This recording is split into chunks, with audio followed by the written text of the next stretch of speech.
Aquí estamos de novo coa Senda Cultural. No programa de hoxe imos percorrer as Rías Baixas a través de eventos como o Musigal, con B de Barro ou o Cine na Rúa de Meis. Ademais, hoxe teremos connosco unha convidada especial para falarnos das festas de verán de Pontevedra. Pero antes de nada, repasamos todas as exposicións que están disponibles esta fin de semana e comezamos coas mostras do Museo de Pontevedra. Comezamos a senda con dúas exposicións no Museo de Pontevedra. A primeira é de Busantas, unha mostra que recolle as creacións das principais ilustradoras que traballaron para as publicacións Blanco e Negro e ABC.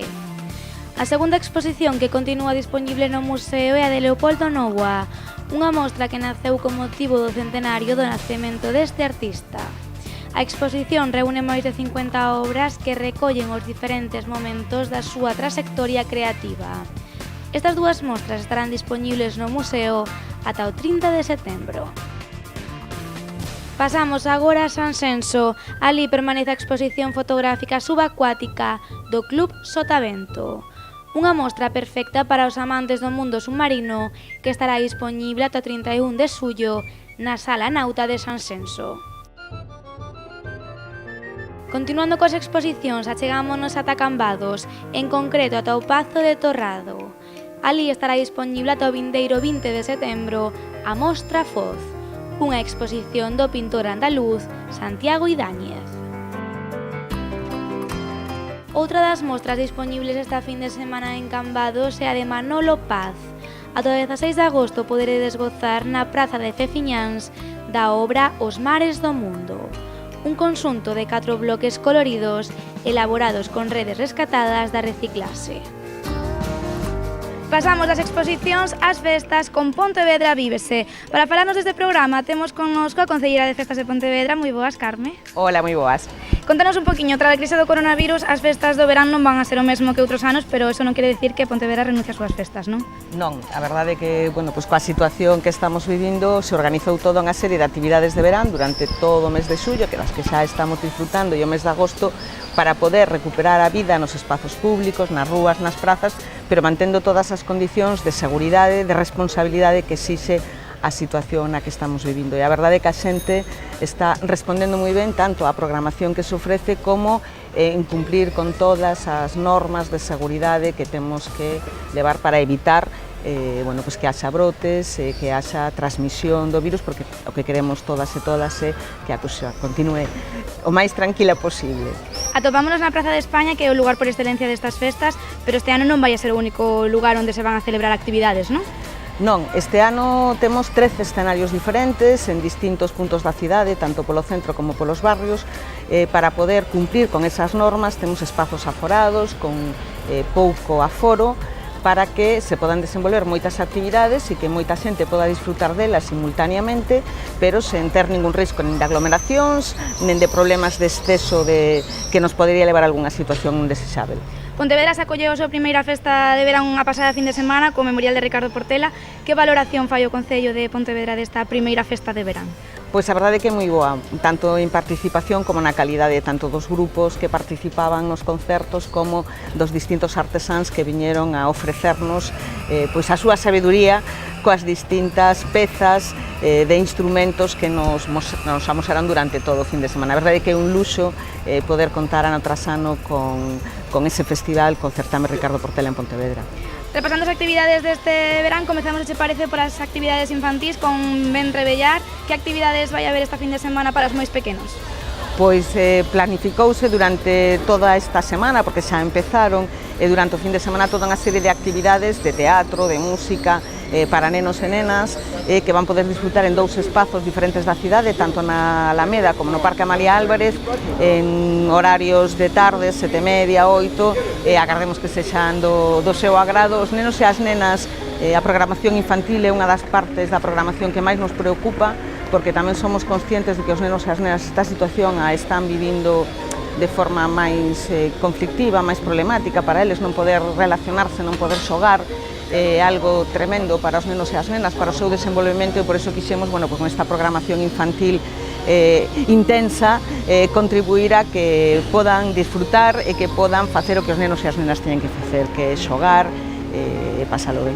A segunda actividade desta fin de semana é un clásico, sae a feira de Chalana, que se vai a poder atopar a xente que se achegue ata Pontevedra a esta feira.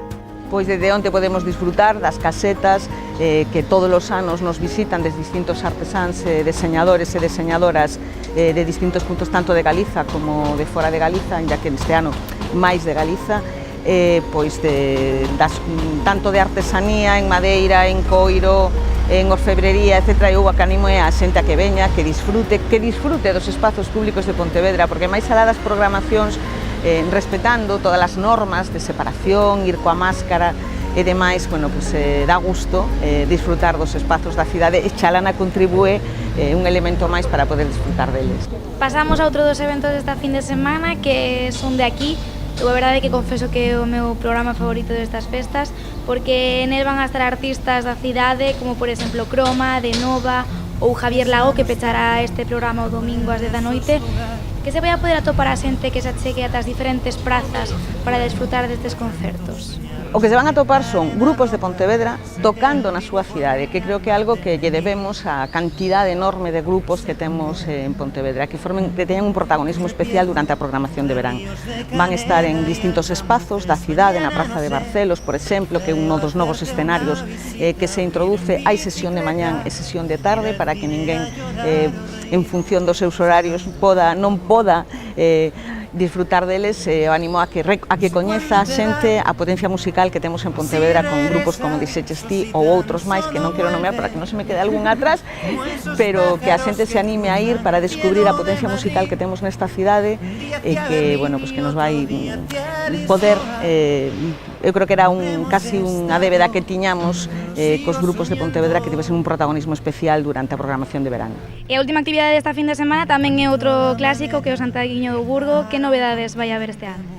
Pois máis que novidades é o que non vai haber. Vai haber pois, a festa nas medida en que se pode celebrar, pois, con moito pasarrúas para que percorra o barrio coas llanas e alboradas clásicas de todas as festas e bueno, pois, coas condicións especiais nas que se teñen que celebrar as actividades festivas este ano, que eu creo que, bueno, que todo o mundo entende, e non todo o mundo entende, sino todo o mundo coincide en que ten que ser a maneira de facelo para que non haxa risco, pero para que podamos seguir disfrutando das nosas actividades festivas. Pois deixamos aquí esta programación de verán e imos estar moi atentos a Pontevedra Vívese porque hai máis actividades ao longo de todos os meses de xullo e agosto. Todos os agostos son máis de 300 actividades que vamos a ter durante todo o verán para todos os gustos, para todas as edades, en horarios moi diversos e o único que eu a xente, bueno, pues que veña a Pontevedra, que disfrute de Pontevedra con seguridade e con responsabilidade.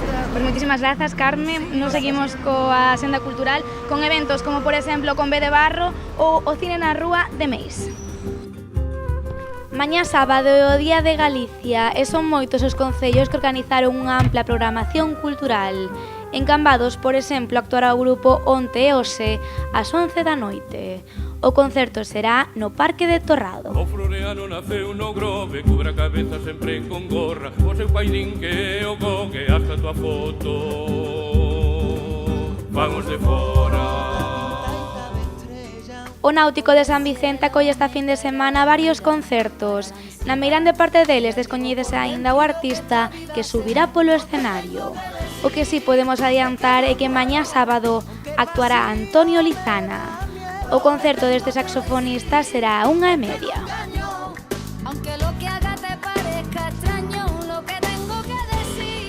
Pasamos agora a programación de Musigal, o programa cultural da Deputación de Pontevedra.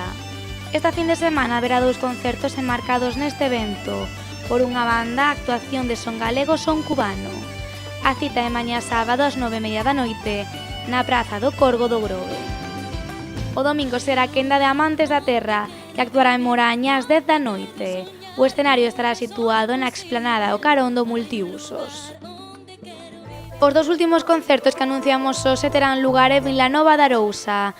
Enmarcados dentro da programación de Sonatas de Verán, mañá sábado actuará no Anfiteatro de Terrón o grupo Los Jinetes del Trópico. A actuación será ás 9 da noite e a continuación será a quenda do DJ Manteca. O domingo tamén ás 9 da noite subirás a este escenario Vila Mariachi.